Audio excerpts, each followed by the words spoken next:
अजीज़ दोस्तों, नौजवान साथियों, बुज़ुर्गों, घरों में बैठी हुई पर्दा नसीन मेरी माँ और बहनों,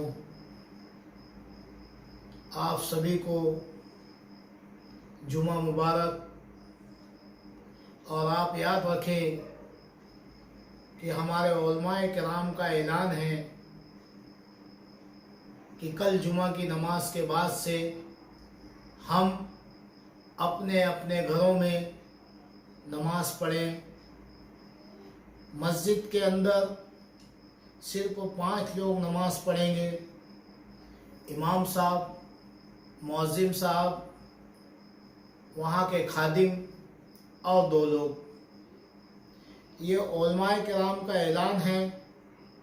आपका और मेरा फ़र्ज़ बनता है कि हम हमारे उलमाओं की बात को मानें।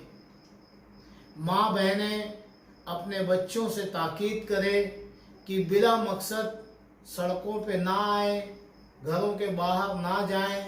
कहीं ऐसा ना हो जाए कि पुलिस को हमारे खिलाफ सख्त एक्शन लेना पड़े तो किसी के बच्चे के ऊपर मार पड़ेगी।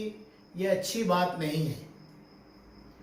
आज सरकार हमें हाथ जोड़ के कह रही है कि आपके लिए, आपको बचाने के लिए आप अपने घरों में रहिए।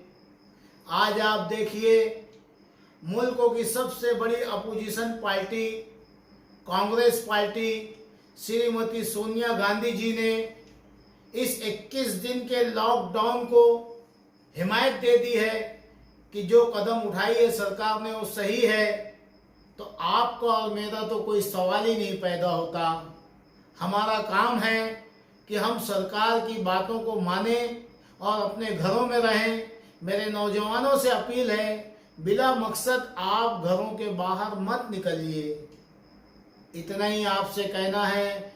आप सुकून से नमाज पढ़िए अपने घरों में। देखो अपने छोटे बच्चों को, अपनी बहनों को, अपने भाइयों को, अपनी प्यारी माँ बाप का चेहरा देखिए। एक दफ़े माँ बाप मुस्कुरा के देख लिए हमारी तरफ तो हम जन्नती हो जाएंगे। आप उनकी तरफ देखिए, वो आपको देखे। एक दूसरे से प्यार को एक दूसरे को प्यार से देखो ताकि हमारा दिन ऐसे ही कट जाए। आप सड़कों पे ना निकलो क्योंकि सरकार की तरफ से रोज़ाना सख्ती की जा रही है। कल के पुलिस तुम्हारे दरवाजे पे आके मारेंगी तो अच्छी बात नहीं है।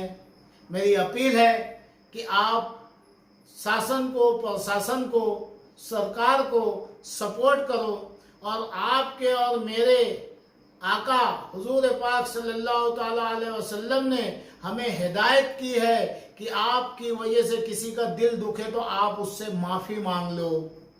अगर जो किसी का हमारी वजह से दिल दुख रहा है तो हम उनसे हमारी गलतियों को सुधार लें। हम घरों में बैठ जाए, हम बता दें कि हम भी कोरोना के खिलाफ आपके साथ में खड़े हैं। जय हिंद, जय महाराष्ट्र, अस्सलाम वालेकुम।